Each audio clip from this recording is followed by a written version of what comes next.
Hey guys, what's going on? This is Chounji Akuma, and today I want to share with you my PvP BG healing spec. Now, let's start off with the abilities and get right to it. The first ability I have is Soothe. This is your psi point gaining ability.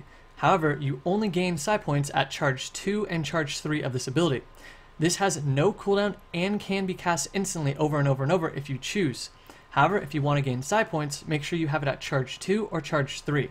Now, I have this at tier 7 currently, but I would like to get it to tier 8 eventually. I just don't have enough points to put in it. The reason I have it at tier 7 is because, first of all, the tier 4 is really nice. It reduces the cast or the charge time by 0.5 seconds. And when you're in the middle of a fight, that 0.5 seconds can be the difference between life and death. So it's just something to look forward to.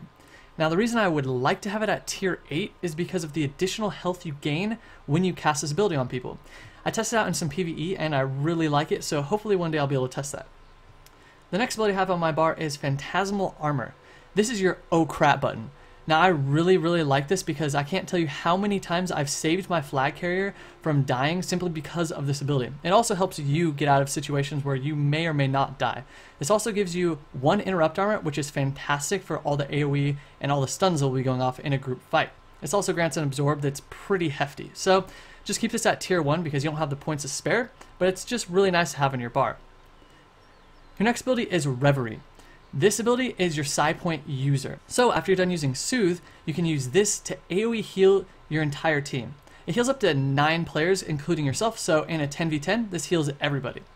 This is really nice, and I tend to try not to use it unless I have 3 to 5 points when it comes to the psi points, because otherwise you'll just be wasting your psi points.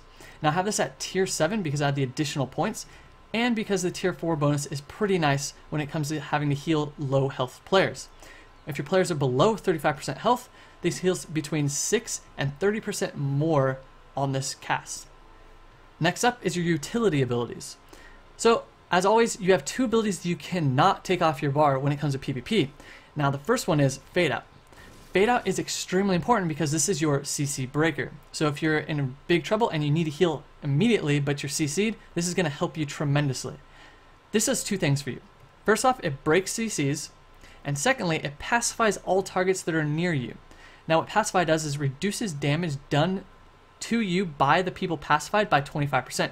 So that's going to reduce a ton of damage if you're getting completely focused by the opposite team. Just keep this at tier 1 because there's no reason to tier it up anymore.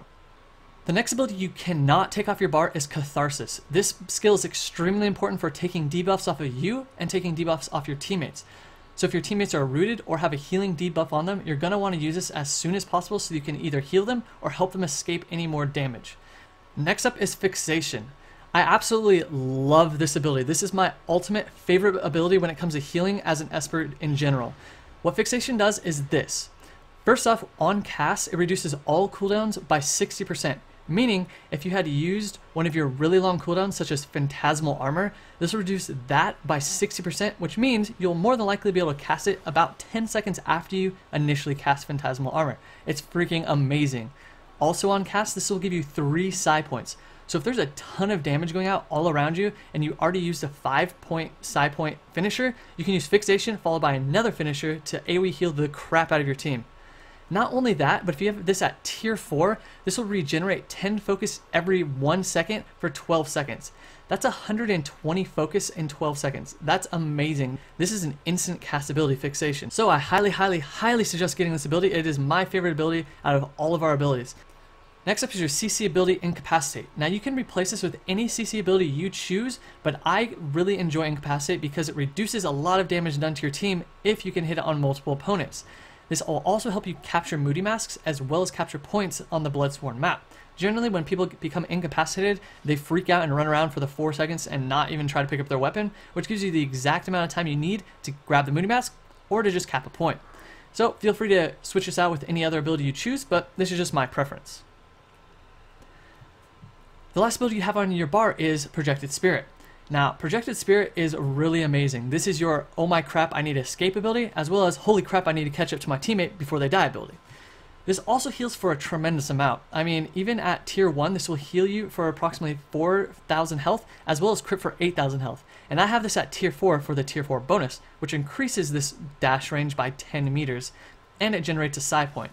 This is freaking awesome. When I'm trying to escape or catch up to one of my teammates, this has saved my life as well as many of my teammates' lives. So I keep it at tier 4. You can reduce it if you wish, but this is just my opinion on what I like about Projected Spirit. Next up are your amps. Now this is how I have them currently set up, and this is what has gotten me past 1500 BG rating. However, I will discuss a couple things that I might switch up in the future. So let's start out with the Hybrid Assault Support. In Hybrid Assault Support, I just grab the critical hit chance because I like critically hitting with my heal spells, as well as No Pain No. Now, No Pain No is amazing because in a 10v10 fight, you're generally going to be hitting by more than one opponent. This is only a 10% chance to give you a psi point, but in an AoE 10v10 fight, this is going to feel like a 50, 60, 70% chance. Trust me, get this. This is amazing. You're going to love it. Now, I just had an extra point left over, so I just put it into critical severity. You can put this anywhere you like. This is just where I chose, and I like to hit harder, basically. Next up is your support tree. Your support tree doesn't really have a whole lot in it, but these are the abilities I chose. I chose support power because, well, the more support power you have, the more you're going to heal for, as well as spectral shield and hard to hit. Now, hard to hit I really enjoy. This gives you only a 15% chance to grant a defense, which will increase your deflect chance by 8% for 10 seconds.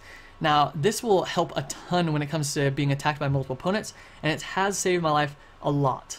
So I really enjoy this ability.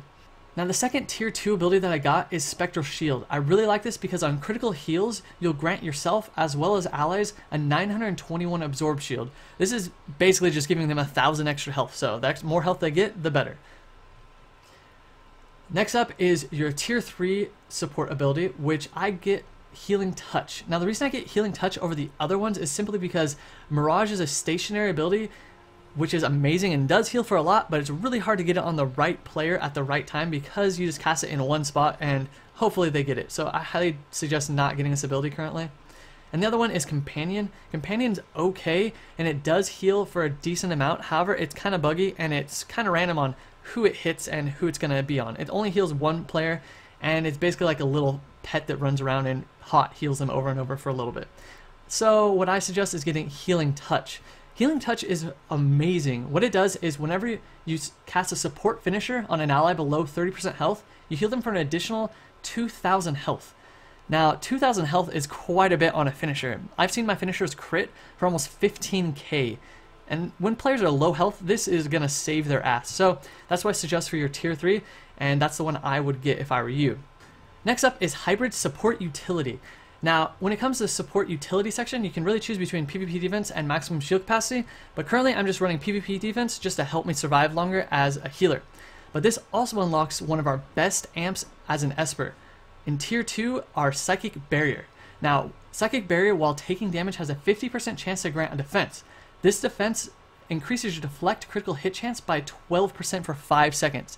This is freaking amazing. This basically makes you uncrittable. Now, don't get me wrong, you can still be crit, but 12% deflect chance is amazing. Trust me, this amp is something you're going to want to get in any build you build when it comes to PvP.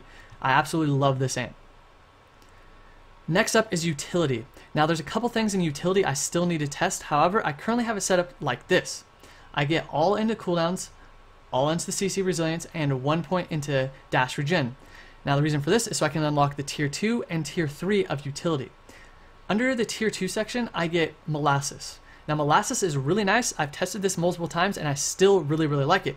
What this does is while you're rooted, snared, or tethered, you get an absorb shield, which gives you about an 800 damage absorb shield. Now, the more absorb you can get while being attacked by multiple opponents, the better. This basically just gives you extra health and makes it so you won't die nearly as quickly. Now, this does have a 10-second cooldown, but I really like it so far, and I'm going to keep using it for the foreseeable future. However, there is an amp in this tier 2 section that I still need to test that looks really nice, and that's Defensive Maneuvers. Now, Defensive Maneuvers is one of those things where it's while you're dashing, you get a damage mitigation of 6% for 5 seconds. Now, that 6% damage mitigation sounds really nice, but if I'm CC'd to death, this is going to do absolutely nothing for me, so I'm still going to test it, see if I like it or not, but for now, I'm not running it. Now, next up is the tier 3. The reason you put all your points into Utility in the first place is to get this amp, Fixation. Fixation is one of your best abilities as a healing Esper. I have already told you how much I love it, and so just trust me, put it in Fixation, you're going to love it too. Well guys, that's my build for PvP healing and a BG. Feel free to leave me any comments in the comment section below if you have any questions, as well as any tips. If you found something that works better than what I'm currently using, I would love to test it out, so let me know. As always guys, I'll see you next time.